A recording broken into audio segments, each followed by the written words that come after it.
리코딩 시간이 제한되어 있어가지고 제가 좀 잘랐습니다. 심혈관계 세 번째 시간이고요. 관계 용어 정리가 조금 필요한 게 뭐냐면 용어가 정리가 안 되면은 질환하고 연결이 잘 안 되거든요. 근데 모세혈관 충만 시간이라고 하는 건데 이 모세혈관 자체는 뭘 의미하냐면요. 동맥질환을 의미하는 거예요. 동맥질환.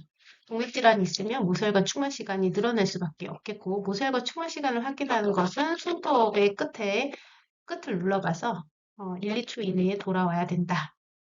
그 다음에 이제 뭐 부종 같은 경우에 특히나 이제 피팅 이데마 같은 경우가 대부분 우려성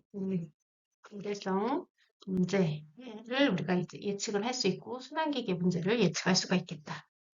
자, 그 다음에 우리가 건강사정에서 다리를 올렸을 때, 다리를 딱 올렸을 때 이제 60초가 되어도 다리가 창백해지지 말아야 돼요. 그러니까 다리를 올렸다는 것은 우리가 다리를 이렇게 올렸다는 것은 어, 대부분 이제 동맥이 제대로 이제 역할을 잘 못하면은 동맥이 이렇게 비워지거든요. 근데 실은 다리를 올렸다고 해서 동맥이 막 비워져서 창백해진다는 얘기는 동맥 순환에 문제가 있는 거예요. 그래서 하지 상승 시에 다리를 60초 이상 올리고 있어도 다리가 하얘지지 않아야 돼요. 근데 이제 창백해진다는 것은 동맥에 문제가 있다. 동맥 질환을 확인하는 검사고요. 트렌들렌 보호 검사라는 건 뭐냐면은 이렇게 다리를 올려요. 다리를 올리면은 이제 정맥이 비워지겠죠. 비워진 다음에 이제 허벅지 쪽을 묶어요.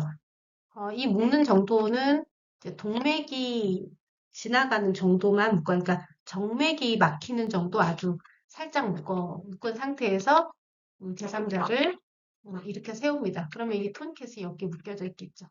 자, 그랬을 때 이 토니켓을 딱 풀었을 때 밑에서부터 혈액이 채워지느냐 아니면은 토니켓을 푼 시점에 위에서부터 아래로 채워지느냐 요거를 물어보는 거거든요. 근데 정답은 제가 말씀을 드리면 밑에서부터 위로 채워져야 되는 게 맞아요. 만약에 토니켓을 푼 시점에서의 위에서부터 채워졌다는 얘기는 우리가 대부분 정맥순환 자체가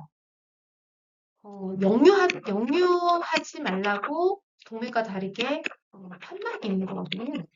이제 판막에 이제 정맥 판막에 문제가 생기게 되면은 이렇게 올라갔던 혈액이 다시 말해서 올라갔던 정맥이 다시 스물스물 내려오는 거거든요. 그래서 아래서부터 천천히 채워지는 것이 맞다. 그래서 트렌들렌 버그 검사는 정맥의 판막 기능 검사, 판막 기능 검사다라는 걸 알아두시면 될 것 같아요. 그 다음에 이제 알렌 검사는 많이 들어보셨죠? 알렌 테스트. 알렌 테스트 같은 경우는 요골 동맥을 하기 전 손목의 측부순환.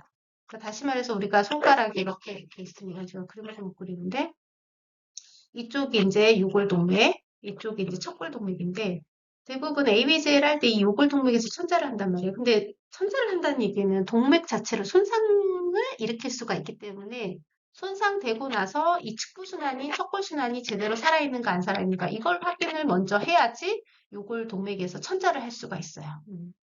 그래서 이제 대부분 알렌 검사 같은 경우는 ABJ를 요골 동맥에서 천자를 하는 경우에는 이 알렌 검사를 해야 된다. 이제 그렇게 얘기하고 있고요. 호만징후라는 걸 들어보셨을 거예요. 호만징후 양성이다. 라는 건 뭐냐면은요. 장단지를 좀 앞쪽으로 당겼을 때 장단지를 앞쪽으로 당기면 발등을 앞쪽으로 당겼을 때 종아리가 아프면 돼요, 안 돼요? 아프다. 만약에 종아리가 아프다라는 것은 뭘 의미할 수 있는 게 중요한 거죠. 동맥 질환이 의심이 되냐. 그러면 이제 추가적으로 어떤 뭐 도플러 초음파 검사라든가 뭐 이런 것들을 추가적으로 해야 되겠죠. 후만증의 양성은 실은 동맥 질환을 의심하는 검사다. 근데 혼만지무 양성 같은 경우는 어, 대부분 그 딥베인 스롬보시스 아시죠? 어, 딥베인 스롬보시스의 시스를 진단하기 전에 하는 이제 건강 사정인데 딥베인 스롬보시스가 생겼다라는 얘기는 이미 동맥을 침범했다라는 것을 우리가 예측을 할 수가 있습니다. 그래서 혼만증후 양성은요, DVT를 판단하는 기준이기도 하지만 동맥 질환을 우리가 예측하는 인자로 보시면 돼요. 그 다음에 이제 ABI라고 해가지고 이것도 이제 국가고시 한번 나왔었는데 발목 팔 지수라고 해서 어, 아래 혈압에 혈압하고 위에 혈압하고의 수치 비교를 해서 얘가 1 이상이 나와야 돼요. 이거는 좀 암기하고 보시면 좋을 것 같아요. 1 이상이 나와야 되는데 만약에 1 이하로 나왔다라면 뭘 의미를 하느냐? 얘는 이제 동맥 질환을 우리가 의심할 수가 있다라는 걸 꼭 기억을 하시면 될 것 같습니다. 자, 간헐적 파행증 같은 경우는 어떤 의미냐 하면은 길을 걸어요. 길을 걸었다는 얘기는 우리가 운동을 하고 있다라는 거죠. 운동을 하고 있는데 갑자기 장단지 근육에 허열이 발생을 하면서 통증을 일으키는 거예요. 그래서 너무 장단지가 아파가지고 쉬어줬어. 쉬었더니 괜찮아졌어. 이런 상태를 우리가 간헐적 파행증이라고 얘기를 하거든요. 그렇다는 얘기는 우리가 걸었다는 얘기는 조직의 산소 요구량이 증가했는데 그만큼 동맥이 못 가주는 거예요. 그래서 간헐적 파행증도 우리가 동맥 질환을 의심할 때 많이 하는 검사 중에 하나다라는 겁니다. 도플러 초음파 혈액 검사 같은 경우는 이제 추가적으로 의심이 되는 상태에서 한 번 더 보는 거고요. 이제 버거 알렌 운동 같은 경우는 대부분 이제 순환을 도모하고자 몸을 갖다가 이제 한번 슈킹 한다고 생각하시면 돼요. 어떻게 하냐면 다리를 처음에 올렸다가 그 다음에 다시 대상자를 이렇게 앉히죠. 앉히고 발 끝을 슈킹 양쪽으로 슈킹 한 다음에 다시 이렇게 누워 있어라 하는 게 버거 알렌 운동입니다. 말 그대로 하지에 있는 것을 밑으로 위로 쏠렸다가 다시 아래로 내렸다가 평평하게 하는 그런 혈관 질환자 운동이라고 생각을 하시면 됩니다. 그랬을 때 대부분 국가고시 문제에서 이 상태가 동맥질환이냐 정맥질환이냐 요거 물어보거든요. 그래서 동맥질환일 때는요. 증상이 뭐가 있냐면 아파요. 아팠더니 다리를 내렸다. 다리를 내리고 휴식을 취했다. 그랬을 때 괜찮아졌다. 그러면 대부분 동맥질환을 우리가 의심을 하는 거죠. 자, 생각을 해보세요. 혈관이 이렇게 있으면 혈액이 지나갈 거 아니에요. 지나가는데 동맥 같은 경우는 저장 혈관이 아니잖아요. 그래서 어딘가가 이제 뭔가 막혔어요. 스럼버시스 여기서 막혔단 말이에요. 막혀서 혈액이 잘 못 가. 잘 못 가. 여기 혈액이 가려고 하는데 잘 못 간단 말이에요. 잘 못 가니까 다리를 내린다는 거는 이 다리 쪽의 압력이 증가하게 되면서 혈관을 이렇게 확장을 시켜줍니다. 그러니까 다리를 내린다는 얘기는 정맥이 아니라 동맥. 다리를 내린다는 얘기는 동맥의 압력을 증가시키는 행위죠. 동맥의 압력을 증가해서 결국엔 혈액을 갖다가 푸시푸시 하는 그런 효과를 보는 거거든요. 그래서 다리를 내리고 휴식한다. 다리를 내리고 휴식을 했더니 통증이 사라졌다. 이러면 대부분 동맥질환을 우리가 의심하면 됩니다. 그래서 동맥질환자들의 치료 자체는요. 다리를 내리고 휴식을 취해줘야 돼요. 반대로 정맥질환자 같은 경우는요. 아프기보다는 뭐 다리가 붓고 무겁고 뭐 이런 표현을 많이 하거든요. 워낙 정맥 같은 경우는 저장 혈관이기 때문에 그래서 이 정맥은요 다리를 올려야 되는 거예요. 올린다. 이걸 기억하세요.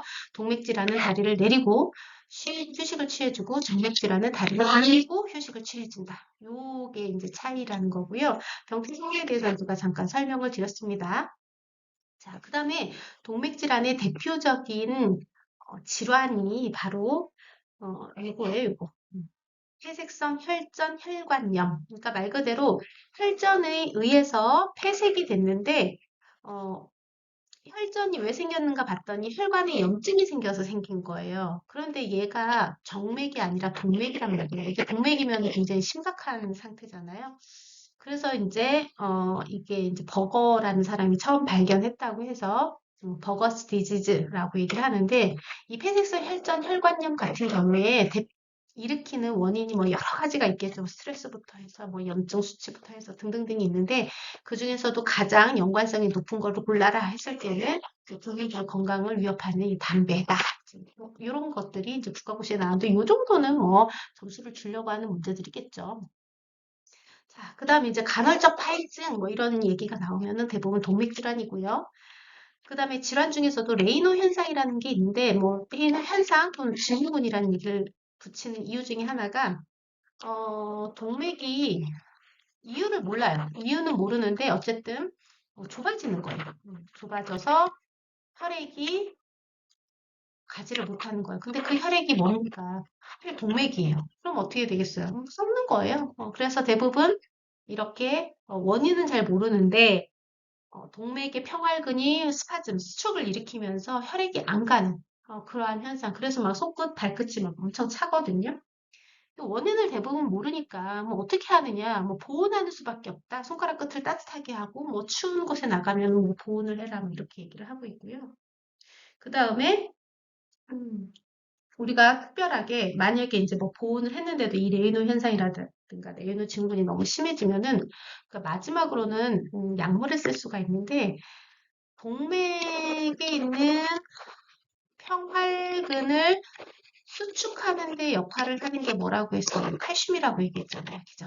그럼 수축을 못하게 하면은 혈액이 조금 더 가잖아요. 그래서 칼슘 채널 블로커를 그렇습니다. 그래서 칼슘 채널 블로커의 대표적인 약제들은 좀 외우시는 게 좋아요. 뭐뭐뭐뭐 니핀으로 끝나는 경우가 많거든요. 아미오디핀, 뭐 니페디핀, 뭐 아달라트, 뭐 등등등. 그래서 칼슘 채널 블로커는 여러 다방면으로 굉장히 많이 쓰고 있기 때문에 칼슘 채널 블로커에 해당되는 약제들을 외우시고 암기를 하시기를 바랍니다. 평활근을 인도하는 칼슘 채널 블로커 대표적인 약제 니페디핀 이런 약제들 국가고시에 자주 나오는 약제 중에 하나입니다.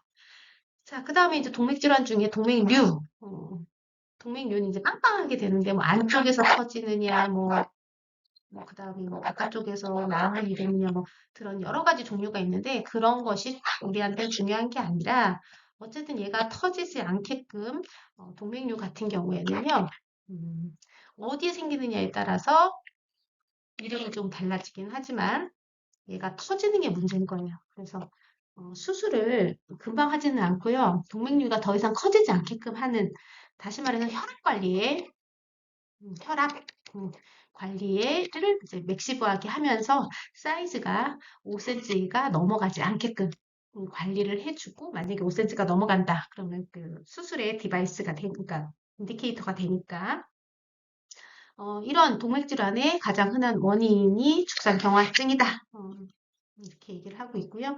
그 다음에 이제 대동맥 박리라는 질환도 어쨌든 이 안쪽 내막이 찢어진 거잖아요. 굉장히 좀 위험하겠죠. 동맥류하고 비슷합니다. 그래서 우리가 해줄 수 있는 것은 물론 이제 수술도 굉장히 좀 위험한 상태지만은 수술은 이제 나중에 문제고 우리가 최대한 혈압 관리에 목표를 두고 관리를 해야 된다. 이렇게 얘기하고 있습니다. 정맥질환에서 이제 제일 많이 물어보는 것은 정맥은 정체혈관이에요. 정체혈관이기 때문에 특히나 이제 정체가 되면 혈액이 정체가 된다. 그럼 무조건 쓰러무시 쓰거든요.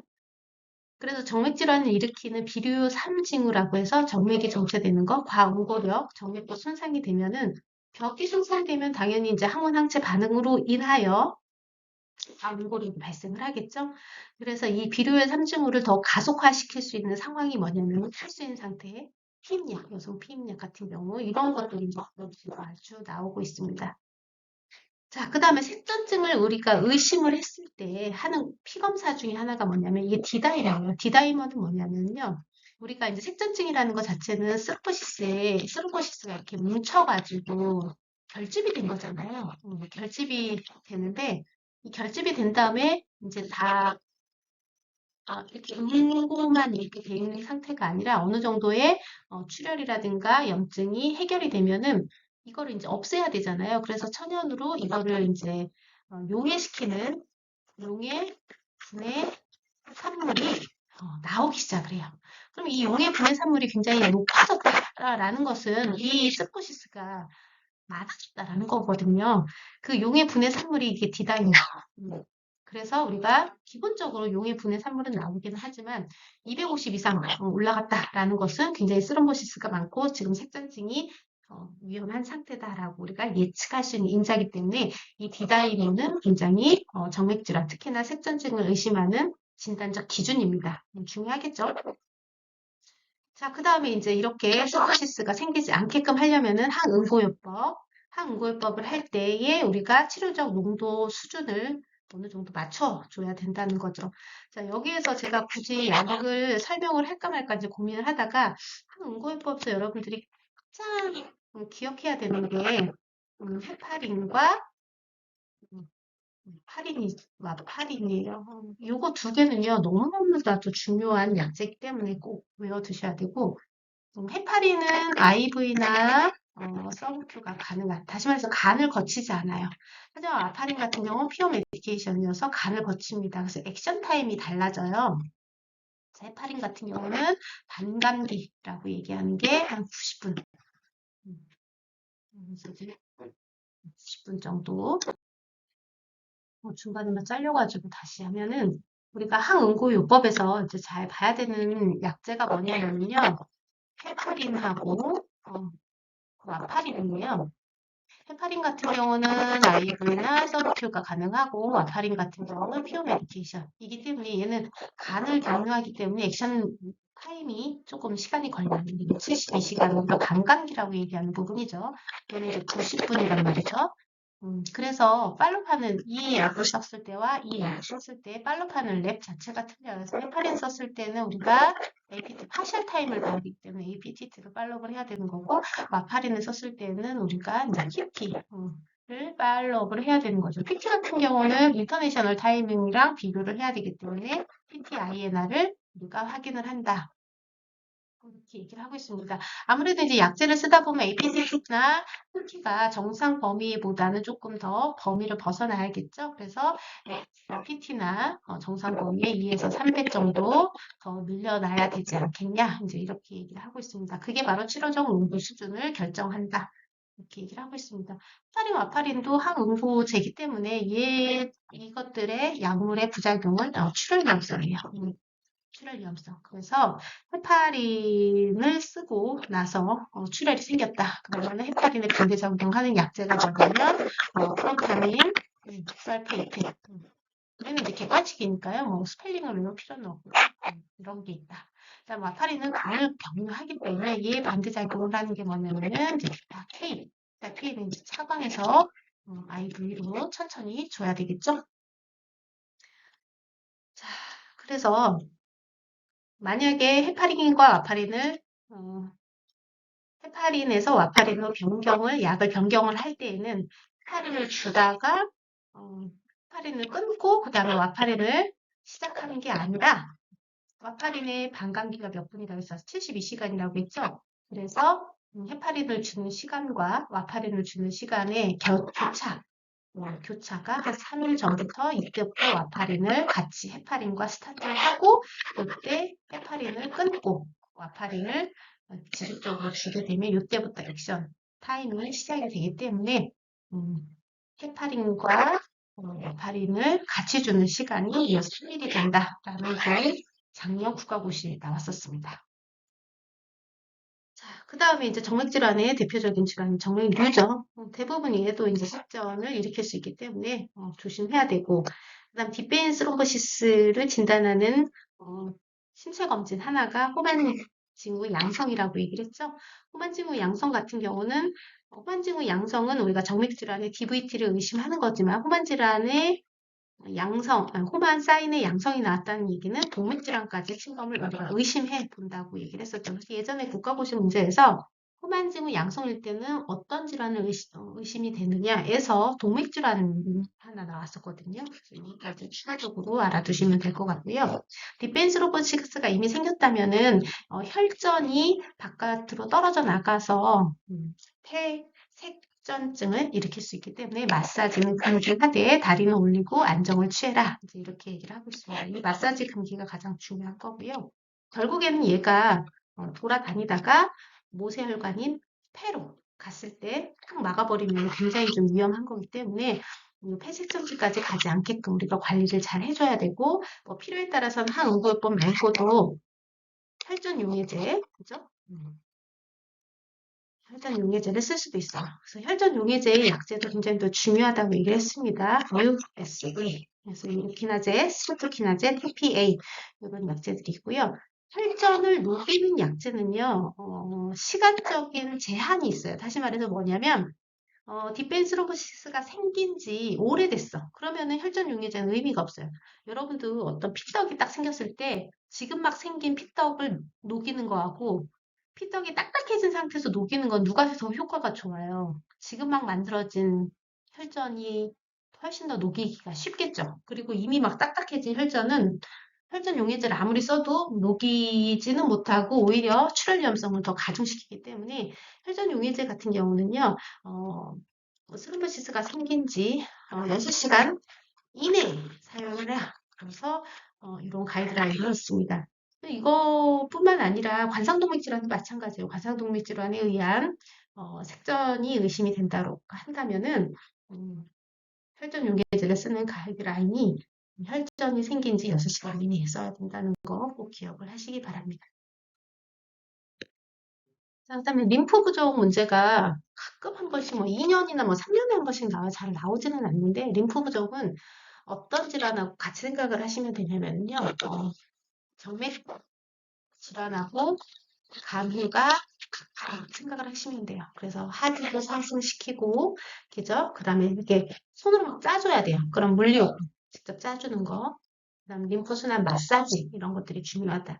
근데 우리가 대부분 림프가 이제 이쪽에 많이 이렇게 몰려 있는데 림프순환의 배액은 중심에서 말초긴 하지만 얘는 부종이기 때문에 림프순환 마사지는요 말단지 중심부를 향해서 우리가 이렇게 마사지를 해주고 있다는 거 기억을 하시면 될 것 같아요.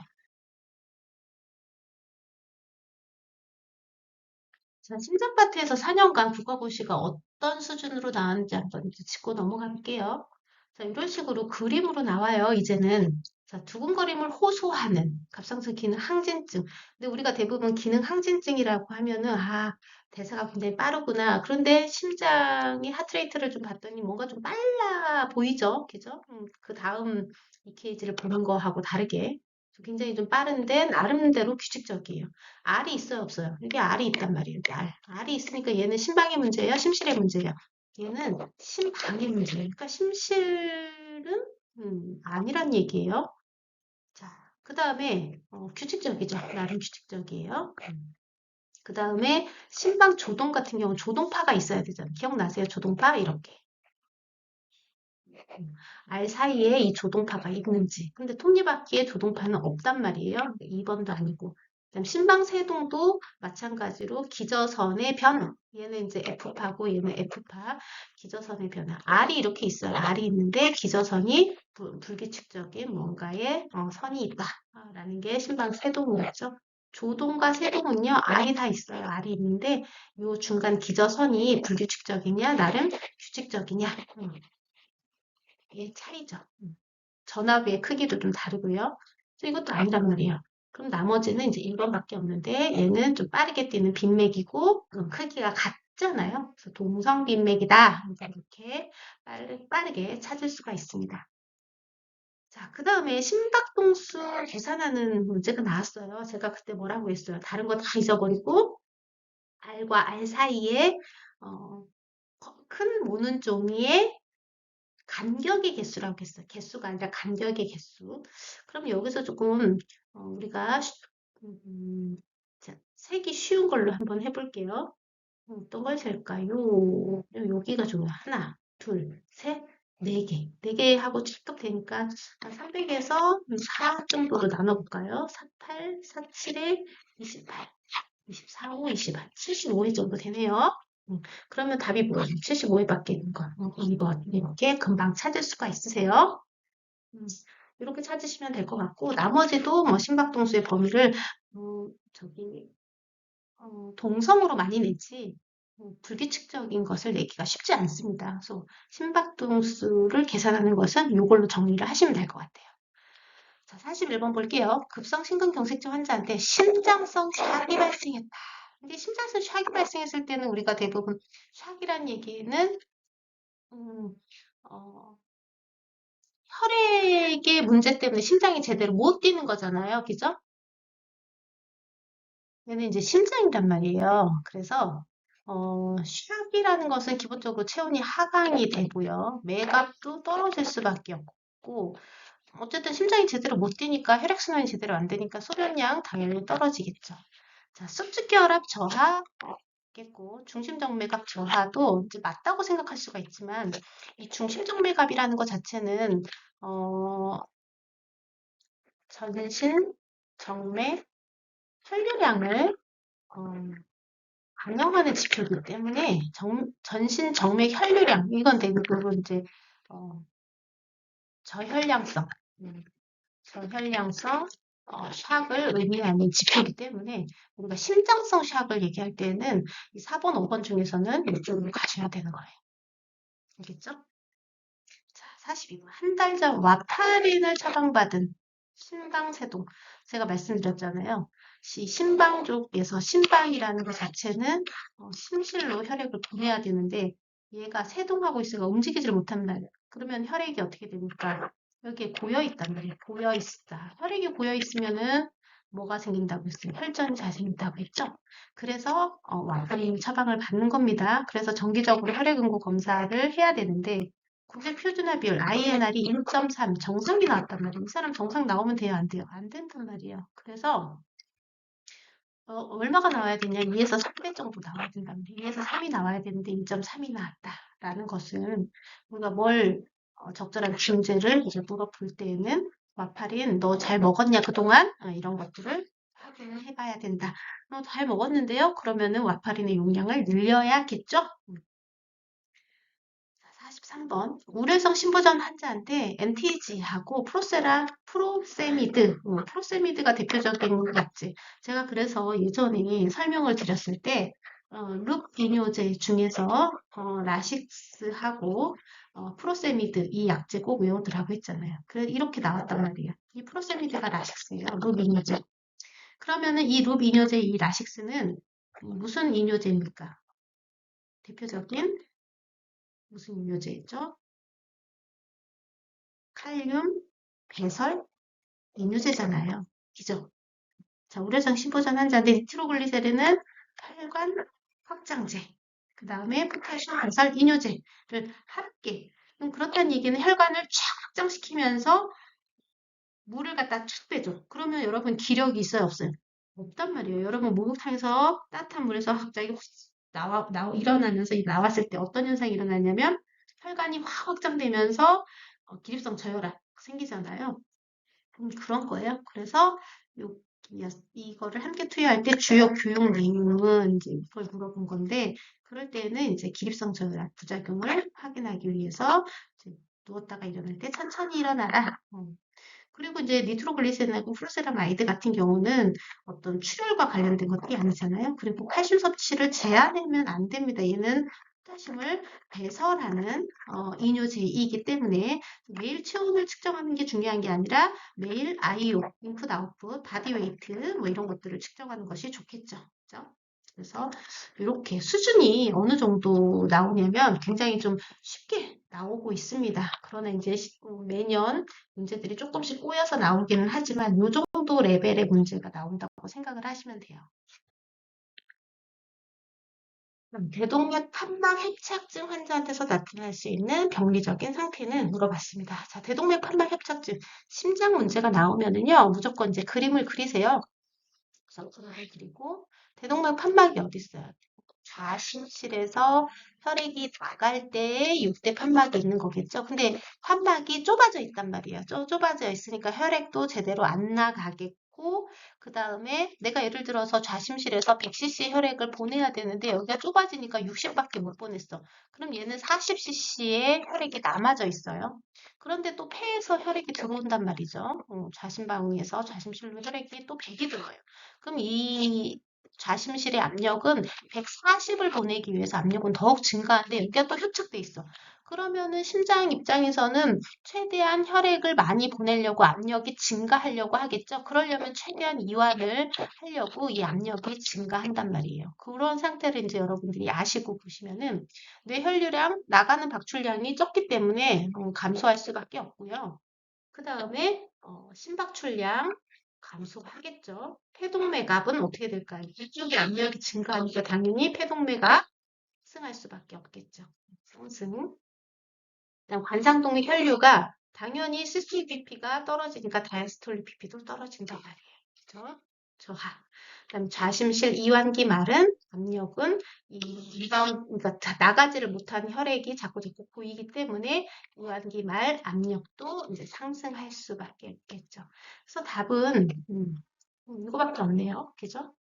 요거는 학생 여러분들한테 조금 어렵게 느껴질 수는 있겠지만 이렇게 그림을 그려가지고 메커니즘을 이해하면은 그렇게 어렵진 않으실 것 같아요.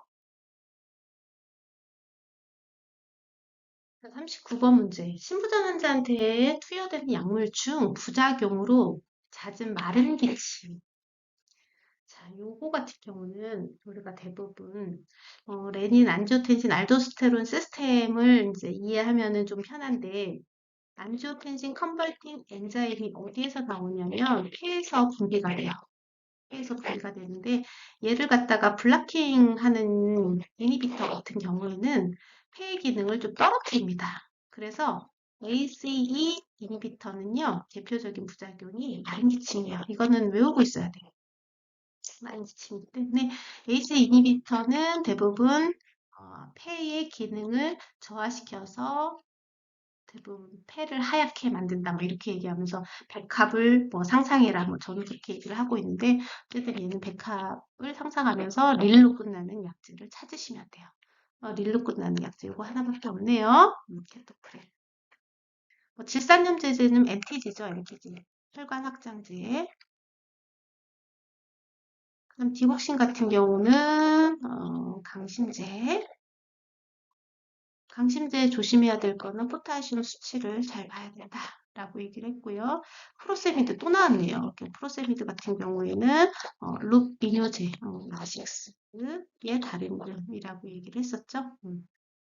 스피로락토는요, 얘도 이뇨제긴 이뇨제인데 얘는 포타슘을 보유하는 이뇨제입니다. 그래서 스피로락톤 다른 이름으로 알닥톤이 있어요. 이런 정도는 이제 외워두시는 게 좋습니다. 자, 40번 문제 같은 경우는 강심제를 복용 중인 우려성 신부전 환자의 심박동수가 50회다. 근데 강심제의 대표적인 부작용이 뭐라고 했어요? 섬액이라고 얘기했잖아요. 근데 심전도상 동성 섬액을 볼 때 우선적인 중재는 근데 이제 대부분 섬액일 때에는 강심제를 복용하고 있으면은 강심제에 의해서 섬액이 발생을 한 거잖아요. 그러니까 강심제를 우선 끊어야 돼요. 그래서 여기 보면은 1, 2, 3, 4, 5에서 찾아보는 거예요. 근데 강심제 투약을 보면 이렇게 국가고시 문제는요. 명확한 답을 요구하는 문제들이 많이 돼요. 그래서 전혀 문제가 없어 보이죠. 임시 심박 조율기를 삽입한다. 제가 그랬잖아요. 섬액일 때 대상자가 어떠한 증상이 없을 때에는 어떤 중재는 하지 않는다. 나트륨과 관련이 없고요. 침상머리 45도하고 관련이 없습니다. 호흡은보다는 맥박을, 심천 맥박을 측정하는 것이 가장 좋겠죠. 여기에서는 우선적인 뭐 때문에 섬액이 발생한 거예요. 조류증 때문에 섬액이 발생한 거잖아요. 그러니까 당연히 강심제 투약을 우선 보류해보고 이제 확인을 해봐야겠죠. 그럼에도 불구하고 섬액이 해결되지 않은 경우에는 그 이후에 우리가 지켜보던지 아니면은 아트로핀을 투약하던지 이제 그거는 이제 그 다음 문제죠. 44번 우측 대퇴동맥을 통한 관상동맥 조영술 후 스텐트 삽입을 받은 사람이에요. 스텐트 받은 삽입 환자. 간혹 문제를 봅시다. 수분 섭취를 제한한다. 어떤 질환이든 수분 섭취를 뭐 어떤 뭐 금기가 아닌 이상 제한하는 것은 답가주로 가는 게 옳지 않습니다. 침상머리 60도 올려준다. 관상동맥 조영수로 전신으로 혈액을 공급하는 것에 문제가 생기면 안 되는데 머리를 굳이 60도까지 올려줄 이유가 없겠죠. 자, 우측 무릎 아래에 베개를 대준다. 우측 무릎 아래에 베개를 대준다. 어떤 뭐 관절 쪽 수술한 건 아니잖아요. 말도 안 되는 거고. 자, 양측 족배동맥에서 맥박을 확인한다. 그다음에 시술 2시간 후부터 보행하도록 한다. 우리가 대부분 관상동맥 조영술 후에 스텐트 삽입술 후에는요.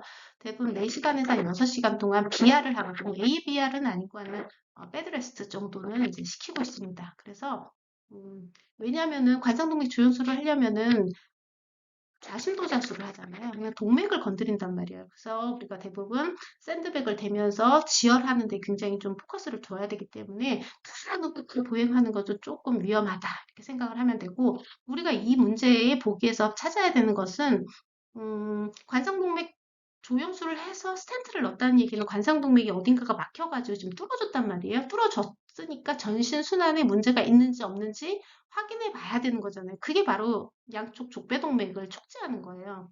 그 전신 순환을 간접적으로 확인할 수 있는 지표라는 거죠. 그래서 문제의 답을 그거에는 어렵지 않으실 것 같네요. 자, 45번 문제는 인공 판막 대치술 예정인 환자한테 헤파린 치료를 시작할 때 모니터링 해야 되는 것은 제가 인공 판막 대치술 예정인 대상자한테 헤파린을 치료를 시작할 때 모니터링 해야 되는 검사결과 이게 중요한 게 아니라 헤파린 치료를 할 때 검사를 뭘 해야 되느냐 이 문제거든요. 근데 제가 계속적으로 강조를 했잖아요. 헤파린 같은 경우는 이 PTT를 봐야 된다. 활성 부분 스트롬보 플라스틴 시간을 봐야 된다라고 말씀을 드렸어요. 프로스럼빈 시간을 확인해야 되는 것은 이건 와파린이에요. 그죠? 이 정도는 꼭 알고 계셔야 됩니다. 자, 그 다음에 대동맥류기는 한때 이제 복부에 있단 말이에요. 복부 대동맥류를 의심할 수 있는 사정 결과는 이제 1, 2, 3, 4, 5에서 보셔야 되는데 대동맥류가 있다는 얘기는 뭔가 이렇게 만져지는 뭔가가 있는 거죠. 그런데 대동맥이기 때문에 동맥은 뭐가 만져지는 거예요? 맥박이 촉진이 되는 거잖아요. 맥박이 촉진되는 복부의 맥동성 있는 덩어리가 촉진된다. 그러니까 국가고시 문제를 딱 보시면은 어려운 것 같지만은 1, 2, 3, 4, 5에서 명확한 답이 눈에 보여요. 그래서 그렇게 어렵지 않게 느껴지실 겁니다. 37번 문제 같은 경우 레이노병 같은 경우는 원인을 알 수 없게끔 어, 원인을 알 수 없게 동맥이 스파즘이 일어나면서 혈액이 안 가는 거잖아요. 그래서 제일 중요한 건 약제 치료하기 전에 온몸을 좀 보온을 시켜라. 스트레스 받지 말아라. 담배 끊어라. 뭐 이런 거란 말이에요. 자, 교육을 시행을 했는데 환자 반응이 잘못된 거. 추가 교육이 필요한 게 뭐냐? 금연 할게요. 맞죠? 몸을 따뜻하게 할게요. 맞죠? 카페인 섭취하지 않을게요. 맞습니다. 외출 시 양말과 장갑을 착용할게요. 네, 맞습니다. 증상이 심해지면 항생제를 복용할게요. 자, 레이노는요, 동맥이 이유 없이 이렇게 수축되는 거잖아요. 스파즘이 생기는 거잖아요. 이거는 염증하고 관련이 없기 때문에 요거는 이제 다시 우리가 교육을 해야 되는 상황이죠. 문제 자체가 굉장히 좀 답가지가 명확하다 이렇게 느껴지실 거예요. 자, 왼쪽 다리의 통증과 무감각을 호소하는 환자를 사정한 결과가 다음과 같아 우선적인 중재는 우리 학생들이 문제를 풀 때 이렇게 박스형으로 어떤 뭐 수치가 나왔다던가 뭐 이런 것들이 나오면 벌벌벌 떨어요. 깜짝 놀래가지고 나 정상 수치 모르는데 나 이 문제 어려울 것 같은데 라는 이제 뇌의 지배를 받게 되면서 굉장히 쉬운 문제임에도 불구하고 답까지를 못 찾는 그런 어처구니 없는 사건이 발생을 하는 거죠. 그래서 우선은요, 1, 2, 3, 4, 5를 쭉 보세요. 박스는 읽어보지 마시고요. 알렌 검사를 시행한다. 심전도 결과를 확인한다. 발목과 팔의 혈압을 비교한다. 왼쪽 다리에 온스포를 적용한다. 하지의 위치를 심장보다 높게 유지한다. 이제 하지의 위치를 심장보다 높게 유지한다라는 얘기는 우리가 대부분 정맥질환이죠. 정맥질환을 우리가 예방하는 거고 왼쪽 다리에 온스포를 적용한다. 근데 뭐 왼쪽 다리에 창백, 냉감이 있어서 온스포를 적용하나 이제 이렇게 생각을 할 수도 있어요. 자, 심전도를 확인한다. 이거는 뭐 체스트 페인을 호소해가지고 가슴이 아파요. 그럼 이게 하트 오리진인지 아니면 뭐 다른 오리진인지를 확인하기 위해서 우리가 대부분 심전도를 하게 되는데 이거는 그게 아니잖아요. 그래서 박스를 딱 보시면은 왼쪽 다리에 창백과 냉감이 있으면서 혈중 콜레스테롤이 300이 넘어요. 대부분 200이 정상이거든요. 매일 20년 동안 담배를 피웠대요. 그렇다는 얘기는 동맥에 문제가 생겼다라는 거죠. 자, 여기에서 동맥에 문제가 생겼을 때에 우리가 확인하는 검사 중에 하나가 뭐냐면은 이 알렌 검사 같은 경우는 동맥이 맞습니다만 얘는 ABJ를 할 때에 요골동맥을 천자하는 상황이 발생을 했을 때 알렌 검사를 하는 거잖아요. 근데 요골 검사하고 상관이 없는 거고 우선적인 중재는 뭐냐? 발목과 팔의 혈압을 비교하라. 그래서 ABI가 인덱스가 1 이상 나와야 동맥질환이 아니다 라고 제가 설명을 드렸을 거예요. 기억나시나요? 그래서 이거는요. 동맥질환이 있는지 없는지를 먼저 판단해 보라는 거예요. 그래서 ABI가 1 이하로 나왔으면은 동맥질환을 우리가 의심을 하면서 추가적으로 도플러 초음파 검사라든가 이런 것들을 이제 하게 되는 거죠. 우선적인 중재라는 것은 얘가 진짜 동맥질환인지 아닌지를 판단을 해보라는 얘기죠. 그래서 ABI 1 이상 나왔느냐 안 나왔느냐. 근데 이제 ABI를 뭐 1 이하로 막 제시를 하면서 문제가 나오지는 않았어요. 그러니까 국가고시 문제 자체의 그 레벨 자체가 그렇게 막 어렵게 나오지는 않습니다만 그래도 우리가 알고 있어야 되는 거죠. 한번 노출되는 것은 더 깊게 나올 수가 있으니까. 36번 같은 경우에는 자, 신부전 환자의 사전 결과가 다음과 같아. 우선적인 문제는 대부분 이제 국가고시 문제를 보면은 미국 간호사 시험 문제하고 비슷해지거든요. 우선적인 거. 다시 말해서 1, 2, 3, 4, 5에서 답까지가 다인 거예요. 그 중에서도 이 사례에서 너가 뭘 먼저 할 거냐. 이걸 물어보는 겁니다. 자, 허약, 심한 피로, 야뇨, 거품 있는 분홍색 객담. 이 거품 있는 분홍색 객담 이렇게 딱 나오면은 혹시 제 호기계 강의를 들었던 학생들이라면 기억이 나실 거예요. 거품이 있는 분홍색 객담은 무조건 뭐라고 했어? 해보죠. 필수. 이렇게 얘기를 했었잖아요. 그죠? 자, 맥박이 118이면은 굉장히 이제 빈맥 상태네요. 호흡도 굉장히 심해서 이 대상자가 지금 현재 조금 위험한 상태다. 위험한 상태에서 내가 처음으로 해줄 수 있는 것은 무엇인지 1, 2, 3, 4, 5에서 찾으시면 돼요. 지금 숨차 죽겠는데 수분 섭취 권장합니까? 말도 안 되죠. 소포화도 측정해야겠죠. 이 거품 섞인 분홍색 객담이 있으면 폐부종을 의미하는데 대상자의 레스피레이션도 빨라지고 지금 보상하려고 맥박 엄청 많이 올라가 있습니다. 하지만 여기 SpO2는 나온 게 없으니까 대체 이 사람의 산소 포화도가 얼마인가를 우리가 측정하는 게 가장 먼저 이루어져야 되는 거죠. 지금 숨차 죽겠는데 객담병 검사합니까? 트렌델렌 불크 자세 같은 경우는 찾아보시면 알겠지만 얘는 호흡기계하고 심장은요 무조건 자세가 뭐냐면 좌이반자리예요. 그거 이외에는 다 찾으시면 안 돼요. 좌이반자리. 자, 복도 걷기와 같은 활동을 경험해 지금 숨차 죽겠는데 복도 걷기를 해요? 말도 안 되는 거죠. 그래서 우리가 쉽게 문제를 답을 찾을 수가 있다라는 거죠. 그래서 이런 박스형의 사례형이 나왔다고 해서 여러분이 너무 걱정하실 필요가 없다. 자, 37번. 승모판 역류 환자한테 약한 말초 맥박, 피로, 혈압 저하, 소변량 감소 증상일 때 우선적인 간호 진단이 뭐냐. 자, 승모판이 어디 있는 거니까 방과 실 사이에 요쪽에 있는 거잖아요. 그래서 이찬판, 승려의 모자와 닮았다. 여기 있는 거잖아요. 여기는 대부분은 폐에서 혈액순환을 가스 교환을 하고 나서 좌심 방으로 들어와서 좌심실로 갈 때 얘가 역류가 됐다는 얘기는 다치지를 않는 거예요. 다치지를 않으니까 언제 이게 다쳐야 되냐면 방실로 들어와서 그리고 다쳐야 되거든요.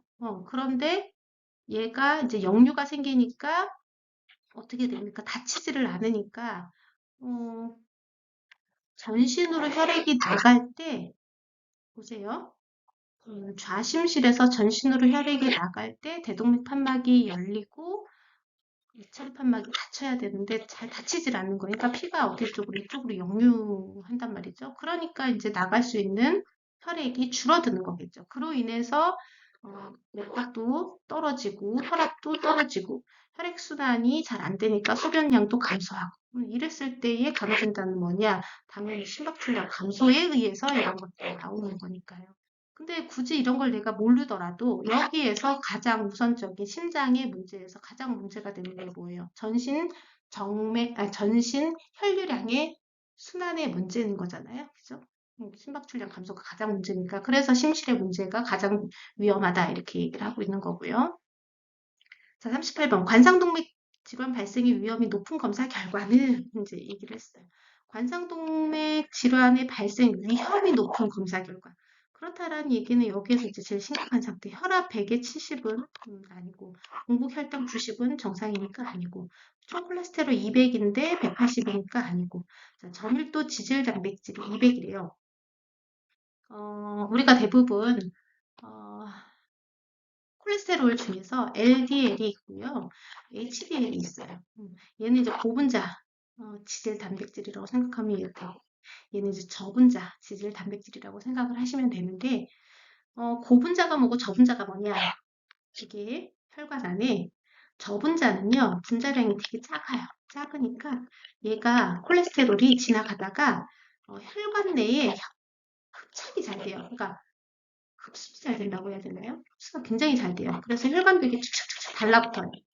그러니까 혈관도 하나의 이제 혈액순환, 혈액을 받고 가스 교환을 해야 되는데, 여기에 이제 저분자 콜레스테롤이 착착착착 붙으니까 얘들은 숨을 못 쉬는 거예요. 그럼 나중에 어떻게 죽상 경화반이 붙게 되고, 이쪽으로 가스 교환이 안 되고 혈액 공급이 안 되면서 이 동맥은 약해지는 동맥 경화증으로 이제 발전을 하게 되는 게 이제 LDL이에요. 저분자이기 때문에.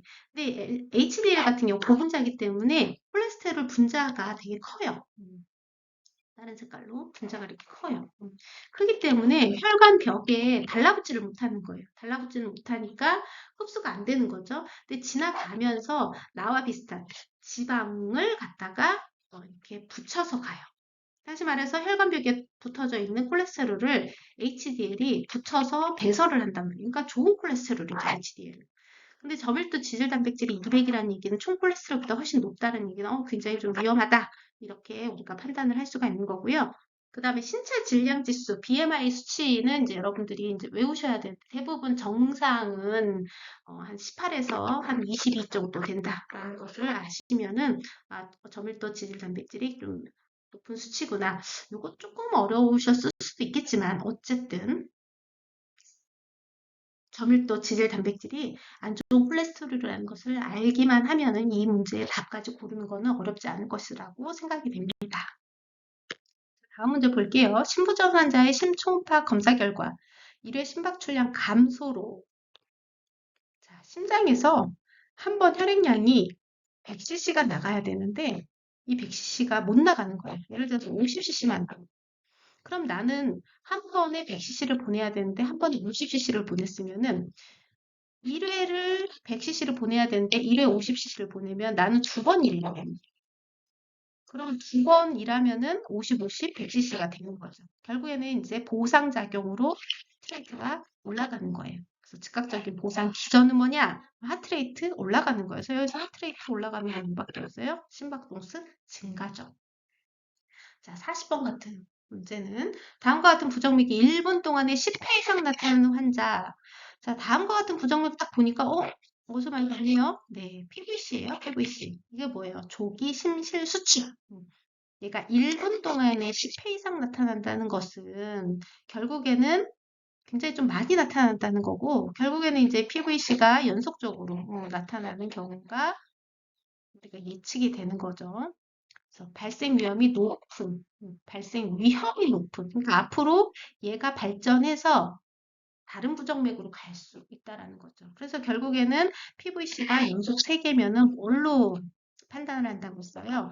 심실 빈맥으로 판단할 수가 있다. 그 심실 빈맥이 결국에는 심실 세동으로 가는 거기 때문에 PVC 다음 단계가 심실 빈맥이기 때문에 답은 2번 이렇게 찾으시면 될 것 같습니다.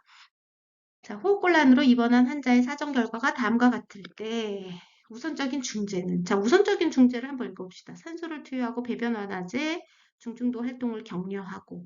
지금 호흡곤란인데요. 중증도 활동을 격려하는 건 말도 안 되는 거고요. 그 다음에 산소를 투여하려고 딱 봤더니 산소 포화도가 86%예요. 그 맥박이 굉장히 지금 보상하고 있고 호흡도 보상하고 있는 상태예요. 그러니까 산소를 주긴 줘야겠네. 자, 우선적인 존재니까 산소를 줘야 되는 걸로 답까지로 가야 돼요. 지금 숨차 죽겠는데 배변 완화제를 투여해서 지금 똥 싸게 할 겁니까? 그건 아니잖아요. 그 다음에 혈액 배양 검사라는 얘기는 어떤 뭐 염증, 뭐 류마티스 염이라든가 뭐 이런 호흡기 감염 뭐 이런 것들, 그래서 항생제를 쓰기 위해서 뭐 한 것을 찾아면 되는데 그건 없어요. 비위관으로 영양을 공급해. 지금 숨차 죽겠는데. 그래서 여기에서는 우선적인 것은 산수 투여밖에 없어요.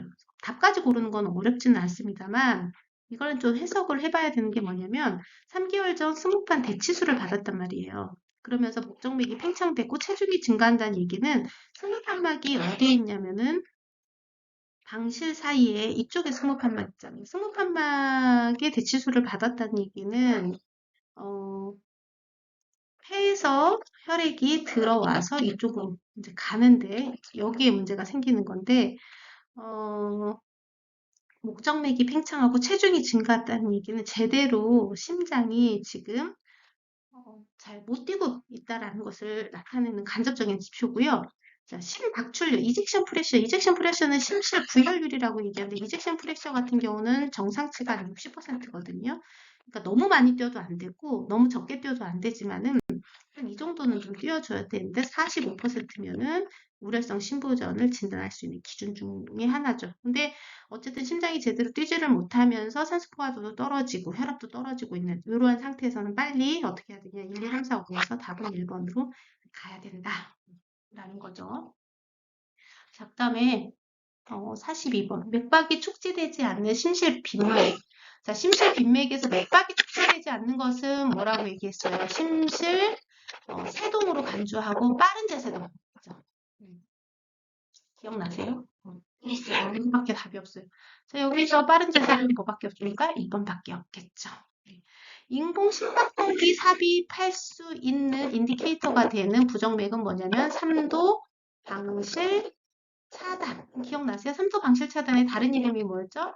방실 해리. 완전 차단. 완전 차단. 기억나시죠? 이런 것일 때는 아담 스톡 신드롬으로 갈 수가 있기 때문에 인공심박동기 삽입을 해야 되고요. 자, 심장 율동 전환술 같은 경우에는 우리가 대부분은 심방 세동이라든가 또는 뭐 심방 빈맥이라든가 뭐 이런 것들이 약물로 치료가 안 됐을 때 싱크로나이즈드 다시 말해서 R이 존재하는 상황에서 전기적인 흥분이 같이 동시에 적용이 되는 그래서 에너지 줄수가 50줄밖에 안 주는 제세동하고 좀 다르다고 얘기를 했습니다. 대동맥 내 풍선 펌프 적용. 얘는 이제 대동맥 판막 협착증일 때 이제 많이 하는 거죠. 자, 43번. 인공판막 대치수를 받고 와파린을 복용하기 시작하는 환자한테 대한 교육은 와파린 같은 경우는 반감기가 몇 분이라고 했어요? 72시간에. 그 다음 뭘 팔로우해야 된다고 했죠? PT, INR을 팔로우를 해야 되는데 정상 수준보다 2에서 3배 정도 릴리징 시켜야 되고 이 와파린은 항응고제이기 때문에 무슨 위험성이? 네, 출혈 위험성이 있기 때문에 만약에 출혈이 생겼다 그러면은 반대작용하는 약제가 비타-K라고 얘기를 했어요. 자, 그러면은 일회용 면도기를 사용한다. 이제 면도기 같은 경우에는 우리가 대부분 출혈이 있는 사람한테는 일회용 면도기보다는 어떤 면도기를 사용할까? 그 일회용보다 칼 면도기 말고 전기 면도기죠. 네, 전기 면도기. 예전에는 면도기도 쓰지 못하겠어요. 근데 요즘엔 트렌드가 바뀌어가지고 인간적인 간호는 해야 되지 않겠냐 해서 면도는 하되 전기 면도기 사용하고 투여 즉시 효과가 나타납니까? 얘는 72시간이에요. 즉시 나타나지 않아요. 3일 후에 나타납니다. 자, 주기적으로 혈액 응고 검사를 해야 되니까 네, 혈액 응고 검사를 조금 해야겠죠. PT를 검사를 해야겠죠. 자, 그 다음에 비타-K가 풍부한 음식. 자, 지금 와파린과 반대작용하는 게 비타-K인데 얘가 풍부한 음식을 섭취한다는 얘기는 와파린의 작용을 떨어뜨리는 거기 때문에 적당히 섭취해야 되겠죠. 자, 대변 색깔이 붉어지는 것은 정상 얘는 출혈의 위험성이 있는 사인이기 때문에 여기에서까지는 3번밖에 없네요. 44번 심한 흉통을 호소하는 급성 심근경색증 환자의 사전 결과가 다음과 같다. 자, 트로포의 I가 증가하고 경색이 진행이 되네요. CKMB 증가하고 카디악 엔자임 올라가고 ST 분절 산수 이거는 명확한 MI잖아요. 그렇죠? 우선적인 중재 혹시 기억나세요? 모나 치료? 네. 모나에서 여기서 찾아보시기 바랍니다. 모나에서 여기서 찾아보니까 여기 하나 몰핀이 있네요. 만약에 뭐 산소가 있다라고 하면은 뭐 모나를 동시에 주지는 않아요. 그런데 혹시나 국가고시 문제에서 몰핀하고 옥시겐하고 같이 나온다면은 몰핀보다는 옥시겐을 먼저 투여하는 것으로 답을 가는 게 좋아요. 몰핀은 어느 정도 타오는데 시간이 걸리거든요. 어쨌든 여기에서는 국가고시 문제에서는 조금의 오류가 생기면은 고소될 수가 있기 때문에 대부분 이제 명확한 답가지로 제시하는 경우가 많아요. 그래서 정신을 바짝 차리고 문제를 풀면은 그렇게 어렵지 않을 수 있습니다. 자, 45번. 심장 삼출액이 심장을 압박할 때. 자, 심장 삼출액. 제가 초반에 설명을 드렸을 거예요. 심장을 둘러싸고 있는 막이 하나 있다. 근데 이 막은 섬유질로 이루어져 있기 때문에 탄력성이 좋지가 않다. 그래서 수축과 이완을 하는 그 정도의 탄력성만 있다. 그런데 염증이 생겨가지고 이 염증성 삼출물이 심낭으로 빠져나오게 되면은 이 염증성 삼출물이 증가하면은 밖으로 프레셔가 나가줘야 되는데 나가주지를 못하면서 그대로 심장을 눌러버린다. 그러니까 심장이 눌려버리니까 CVP는 상승하지만 심박출량은 떨어질 수밖에 없다. 이렇게 얘기를 했었죠. 자, 그랬을 때 혈압 저하되고, 그죠? 뇌가 떨어지게 되고 소변량 떨어지고 심박출량 떨어지고 정심정맥 올라간다고 했죠. 이게 눌려 있으니까 얘는 이제 CVP가 올라갔다는 얘기는 전신에서 정맥 혈액량이 증가한 사인이긴 하지만 우리가 심장 앞전일 때는 눌렸기 때문에 그로 인해서 CVP가 증가된다고 얘기를 했었죠. 그래서 답은 혈압 저하 이거밖에 없습니다. 자, 심경증을 호소하는 환자의 심전도가 다음과 같을 때 흔히 나타날 수 있는 합병증 예방 투여. 뭔지 모르겠지만요. 굉장히 빨갛네요. 피파 없는데요. 미세한 진동파가 있대요. 미세한 진동차. 리듬 불규칙이래. 그러면은 얘는요. 심방대 심실의 상태를 보면은 미세한 진동파가 있다는 얘기는 F파냐 또는 대문자 F파냐. 근데 이 대문자 F파는 나름 규칙적이라고 했잖아요. 기억나시나요? 그런데 불규칙적인 R은 있어요. 불규칙적인. 파형은 정상이나 불규칙적이다. 파형은 정상이나 불규칙적이다. 그러던 얘기는 대부분 이것을 호소하는 상태는 심방의 문제예요. 그죠? 심방 세동일 경과. 근데 심방 세동은 제가 그때도 혈액이 고여있는 상태에서 내려가지를 못하니까 결국에는 스롬보시스가 증가할 수밖에 없겠다고 제가 계속 말씀드렸잖아요. 그래서 심방 세동을 치료하고 나서는 어떤 약제를 빨리 투여해야 되느냐? 항응고제를 투여해야 돼요. 자, 여기에서 항응고제, 와파린밖에 더 있습니까? 네. 그죠? 자, 급성심근경색 환자. 자, 심장 문제 급성심근경색, 우려성 심부전, 이런 거 굉장히 많이 나오죠. 2단계 심장재활 운동을 위한 교육 내용으로 무엇은? 자, 2단계 심장재활이라는 얘기는 심장재활도요. 입원 당시부터 바로 이루어져야 되는 거거든요. 그래서 1단계는요. 병원에서부터 입원 즉시, 병원에서 입원 즉시. 2단계는요. OPD 팔로우하는 단계. 3단계는 지역사회에서 팔로우하는 단계라고 생각을 하시면 돼요. 자, 그를 위해서 교육하는 내용으로 찾아보시면은 자, 계단 오르기, 조경, 수영 이건 굉장히 좀 맥시브한 운동이기 때문에 뭐 3단계에 해당이 될 수가 있고요. 최대 강도에서 시작하는 게 아니라 점차 강도를 높이는 거겠죠. 이거 말도 안 되는 거고. 자, 처방된 수준보다 한 단계 높게? 처방된 수준, 그럼 처방할 필요가 없잖아요. 이건 말장난 해놓은 거고요. 호흡곤란이 없으면 운동을 서서히 시작한다. 근데 우리가 대부분 심장 재활 운동은 이번 즉시부터 진행이 되기 때문에 호흡곤란이 없으면 운동을 서서히 시작한다는 얘기는 이제는 OPD 팔로우를 하게 되는 상태에서 이제 심장 재활을 해라. 자, 중증도 이상의 운동을 매일 1시간씩 지속한다. 지금 중증도 이상의 운동을 정상적인 사람도 중증도 이상의 운동을 할 수가 있을까요? 근데 급성심근경색 환자인데 중증도 이상의 운동을 매일 1시간씩 한다는 건 말도 안 되는 거죠. 그죠? 그래서 내가 만약에 심장 재활 운동이 몇 단계인지를 모르더라도 답을 찾을 수가 있어요. 그런데 이제 이 심장 재활 운동에 대해서 언급했다는 얘기는 심장 재활 운동의 단계, 1단계는 뭐고 2단계는 뭐고 3단계는 무엇인지에 대해서 여러분들 꼭 기억을 하시면 될 것 같습니다. 자, 심부전 환자한테 디곡신의 독자금을 높이는 약물은 무엇이냐. 자, 디곡시는 강심제라고 얘기를 하면서 어떨 때 독자궁이 올라간다고 했냐면 포타슘 수치가 떨어졌을 때 독자궁이 올라간다고 얘기했죠. 자, 포타슘을 떨어뜨리는 약제를 찾아보시면 돼요. 포타슘을 떨어뜨리는 약제가 이뇨제죠. 이뇨제 중에서도 어떤 이뇨제가 될까? 자, 프로세미드 또 나왔네. 프로세미드. 요게 이제 룹 이뇨제잖아요. 대표적인 룹 이뇨제, 라식스. 요즘엔 라식스가 하도 많이 나오니까 다른 약제의 이름으로 계속 나오는 것 같아요. 그래서 이런 약제들은 여러분들 외워두시면 되는 거고요. 니트로글리세린 대표적인 혈관 확장제 설하로 주는 거고요. 자, 캡토프릴은 뒤에 릴릴릴로 끝나는 것은 뭐라고 했어요? ACE 이니비터, 그죠? 도파민은 승합제고요. 모피는 진통제죠. 자, 38번. 기저호흡과 발작, 야간 호흡곤란 보이는 신부전 환자의 객담 양상은 자, 지금 호흡곤란, 신부전이니까 여기에서 호흡곤란이 생겼다는 얘기는 폐부종이 생긴 거죠? 폐부종. 분석도 좋아서 객담. 제가 계속 말씀드렸잖아요. 자, 39번.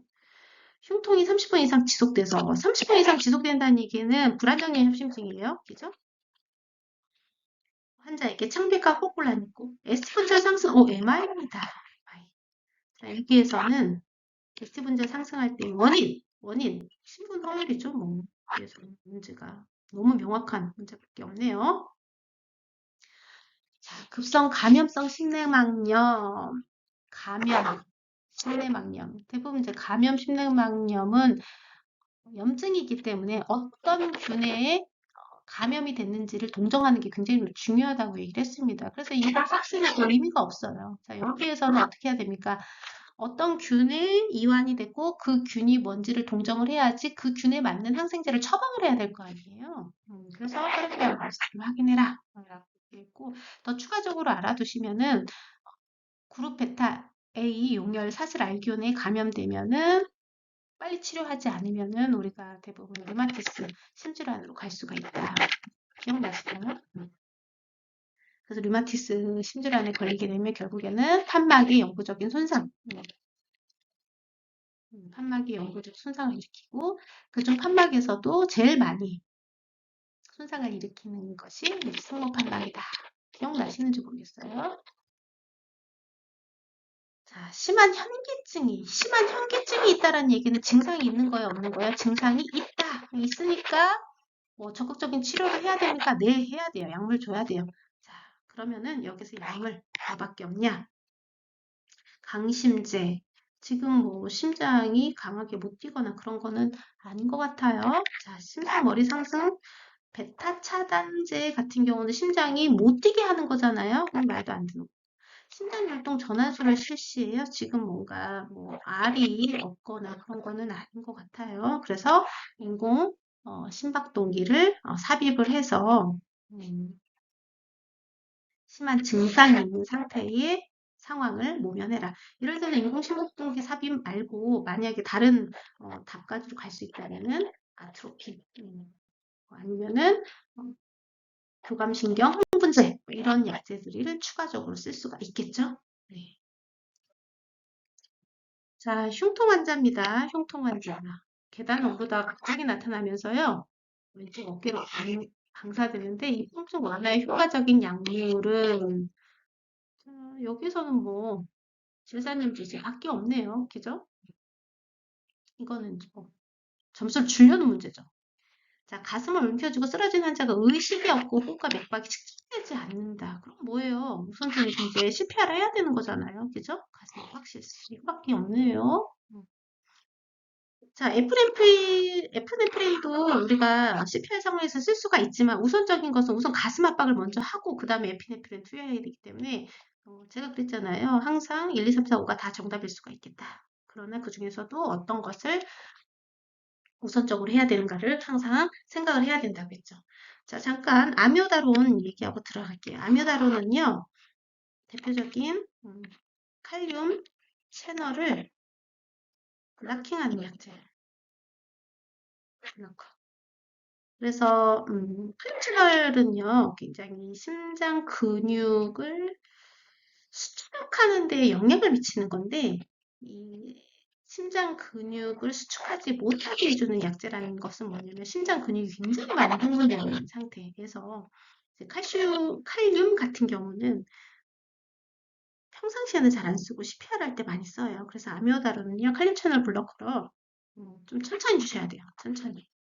그냥 학생들이 헷갈려하는 게 뭐냐면은 아미오다론 하니까 아데노신하고 헷갈려 하시더라고요. 아데노신은요, 어떤 채널에 들어가지는 않고 얘는 PS, VT 일 때에 심장을 잠깐 멎게끔 해주는 거기 때문에 이런 아미오다론이나 아데노신 이런 약제를 쓰는 게 아니죠. 자, 그 다음에 심장수술 직후 환자의 사전 결과가 다음과 같아요. 간후 중재. 자, 냉스포 적용한다. 냉스포 열이 납니까? 아니죠. 수행량을 증가시킨다. 수행량을 판단하는 기준 자체가 CVP를 봐야 되거든요. CVP가 떨어졌을 때 수행량을 증가해야 돼요. 그랬더니 증손정맥압이 4예요. 그래서 CVP 정상치는 외우고 계셔야 돼요. 얘는 4에서 10 정도가 정상치란 말이에요. 그런데 폐모세혈관 쐐기압이 2로 낮아요. 그렇다는 얘기는 수행량을 증가시키는 게 맞거든요. 얘는 이제 4에서 8 정도? 그러니까 정상인데 좀 떨어져 있는 거죠. 혈압도 좀 떨어져 있고. 그죠? 그랬더니 혈관 배행량이 시간당 100cc 굉장히 지금 많이 나오고 있어요. 그렇다는 얘기는 체액 손실이 지금 많이 되어 있는 상태이기 때문에 수행량을 줄 수밖에 없는 인디케이터가 되겠죠. 나머지는 알게 하시고요. 빨렵증후 같은 경우는 이 사람 같은 경우 뭐 1시간마다 팔로우하는 것이 가장 좋겠죠. 심장수술 직후이기 때문에. 자, 45번. 체외순환으로 심장수술할 때 저체온법을 적용한 이유. 체온을 올렸다는 얘기는 심진대사가 올라가는 거고 심근의 산소 요구량을 증가시키는 행위거든요. 저체온법을 한다는 얘기는 심진대사량을 떨어뜨려서 심근의 산소 요구량을 떨어뜨리기 위해서 하는 거예요. 그래서 거기에서 이제 찾아볼 수 있다는 얘기는 조직의 산소 요구량을 감소시켜라 이런 얘기고요. 자, 간헐적 파인증. 간헐적 파인증은 뭐야? 내가 막 걷고 있는데 종아리가 막 아파. 그래서 쉬어줬더니 괜찮아. 다리를 아래로 내렸더니 괜찮아. 자, 그랬을 때 대부분 동맥질환이라고 얘기했잖아요. 동맥질환. 교육이 필요한 거. 금연해야 되고요. 맞는 거고. 규칙적으로 운동하는 거 맞고. 포화지방 섭취를 줄이는 거 맞고. 상처가 생기도록 하지 않도록. 왜냐하면 상처가 생기게 되면 그쪽으로 백혈구가 가야 되는데 상처가 가는 쪽 파행증 있는 사람들 같은 경우는 동맥에 혈액이 안 갈 수가 있거든요. 그래서 막힐 수가 있기 때문에 상처가 생기지 않도록 하는 거고요. 자, 통증이 나타난다는 얘기는 간헐적 파행증 환자는 동맥질환으로 혈액이 안 가서 간헐적 파행증으로 인한 허혈성 통증이 발생하는 건데 통증이 나타나면 다리를 올린다. 그러면 더 허혈이 심해져가지고 통증이 심해지거든요. 그래서 제가 그때도 말씀드렸듯이 동맥질환은 다리를 내리고 정맥질환은 다리를 올려라. 이렇게 말씀을 드렸던 것 중에 하나가 이런 문제들이 나오기 때문이에요. 자, 레이노병 환자의 증상 완화에 효과적인 약물을 물어봤어요. 약물. 그래서 특히나 동맥의 평활근을 수축하는 게 뭐냐? 이게 칼슘이란 말이에요. 그래서 수축하지 못하게 해서 혈액을 좀 갈 수 있게끔. 그래서 칼슘 채널 블로커. 그래서 여기에서는 칼슘 채널 블로커가 뭐가 있습니까?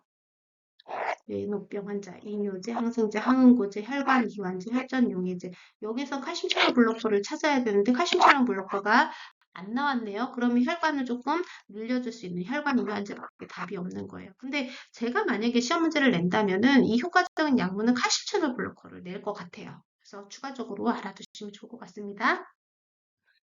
정비적 관상동맥 중재술 받은 환자의 운동 후 교육 후 추가 교육이 필요한 거 말도 안 되는 소리 하고 있는 사람을 찾으라는 거예요.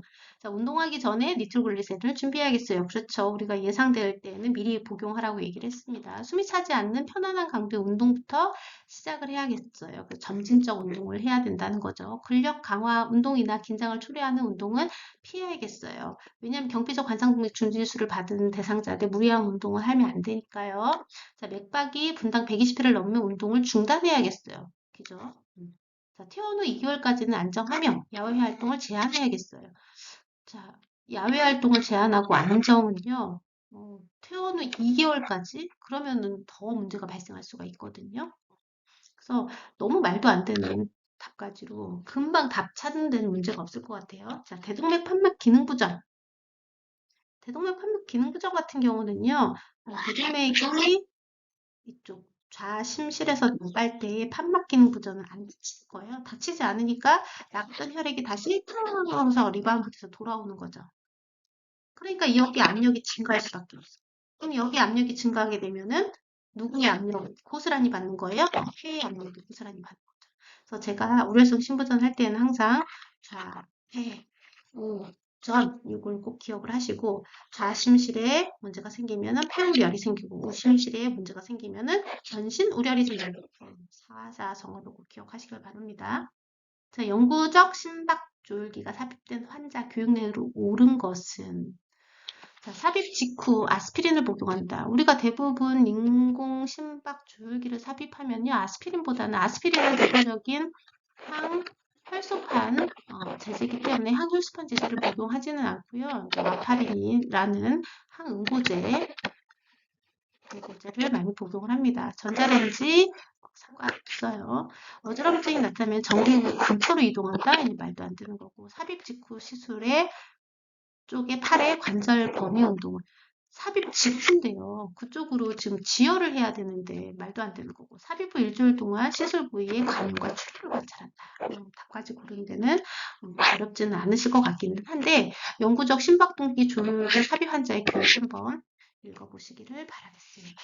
39번 류마티스 심장염 과거력중 원인 질환이 될 수 있고 그러니까 대부분 인후 감염에 의한 세균이 어떤 세균이었죠? 혹시 기억나시나요? 그룹 A, 베타, 용열, 사슬세균. 그렇죠? 문제 답 고르는 데는 어렵지 않을 거라 생각합니다.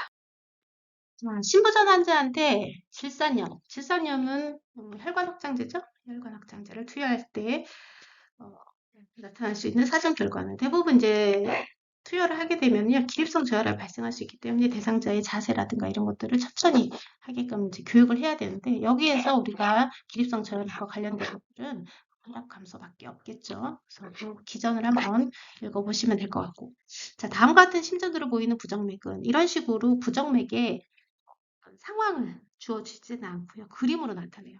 자, 알 있어요? 없어요? 알 있단 말이에요. 알 있죠? 알 있으니까 얘는 심실의 문제예요? 심방의 문제예요? 얘는 심방의 문제예요. 자, 기저선의 요동을 봅시다. 기저선의 요동이 어때요? 불규칙적이에요? 규칙적이에요? 불규칙적이죠? 그럼 얘는 심방 세동이에요. 그죠? 심방 세동. 금방 찾을 수가 있겠죠. 자, 심방 조동은 뭡니까? 알이 있는데 얘가 규칙적인 이런 타형의 알이 보이는 게 이제 심방 조동. 그죠? 심실의 문제는 아니고요. 각차단도 아니고 심실 세동도 아니죠. 자, 다음 심전도를 보이는 환자의 혈압이 80, 40이고 맥박이 촉지될 때 맥박이 촉지된다는 얘기는 얘는 이제 알이 없잖아요. 얘는 심실의 문제예요. 심실의 문제인데 빨리 뛰잖아요. 그래서 얘는 대표적인 심실 빈맥이에요. 하지만 맥박이 있단 말이에요. 맥박이 있으니까 이때는 우리가 대부분 제세동을 안 해줍니다. 얘는 맥박이 없을 때 제세동이에요. 자, 그런데 심장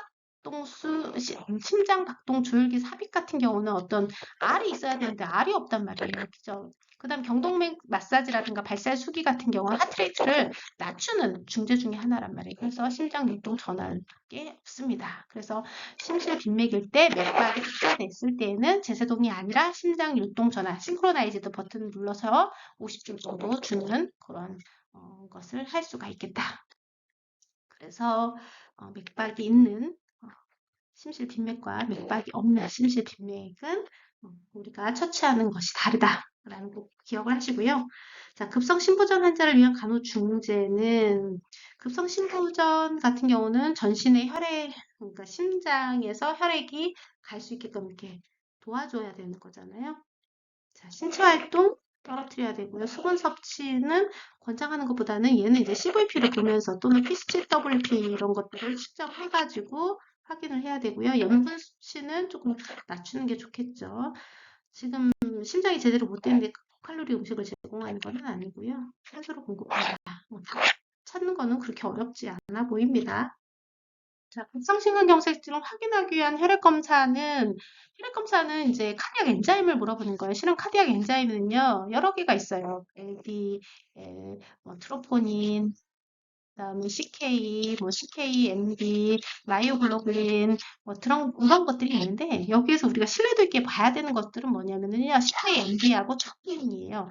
그런데 그 중에서도 우리가 봐야 되는 게 우선적으로 봐야 되는 게 트루프인이거든요. 트루프인 같은 경우는 식문경색이 딱 생긴 지 초기에 확 올라갔다가 얘가 좀 중기까지도 계속 유지를 해요. 그래서 우리가 신뢰도 있게 보는 검사 중에 하나고, CK인하고 CKMB 같은 경우는 심장 근육에서만 나오는 효소거든요.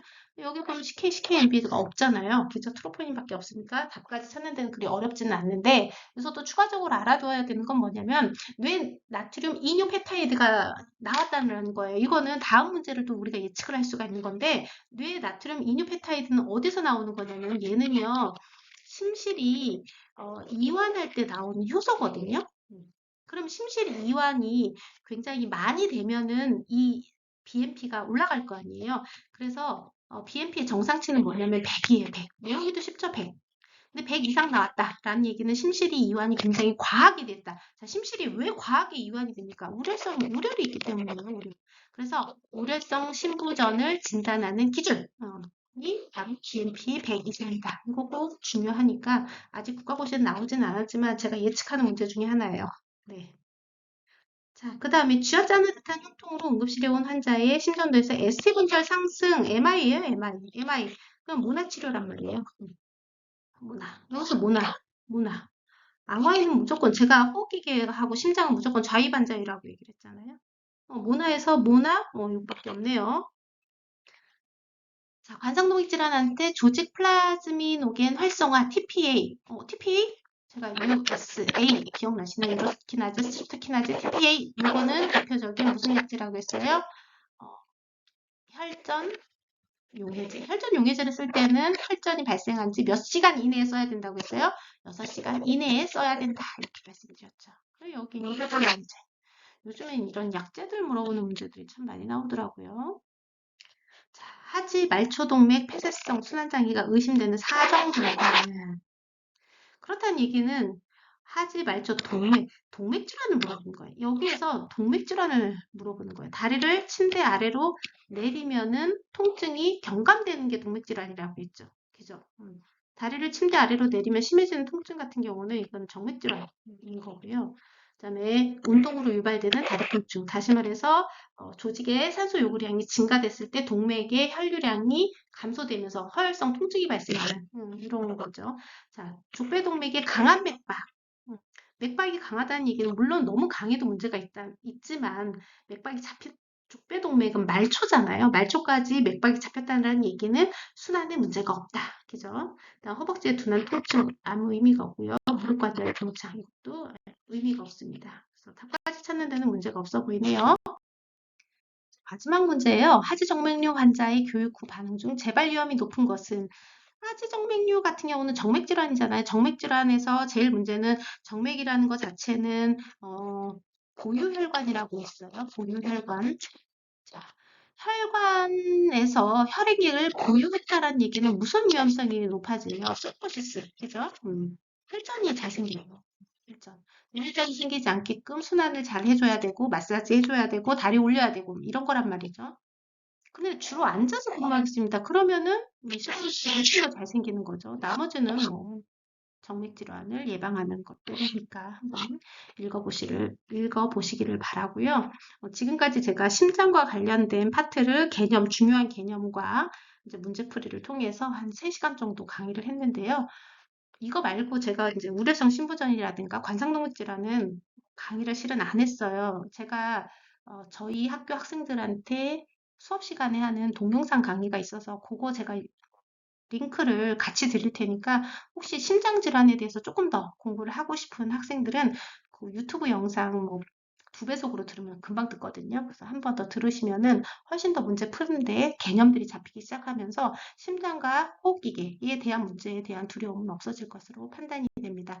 장시간 고생 많으셨고요. 제일 중요한 심장 파트하고 호흡기계가 이제 끝났으니까 나머지 파트 간단하게 리뷰하는 시간을 갖도록 하겠습니다. 감사합니다.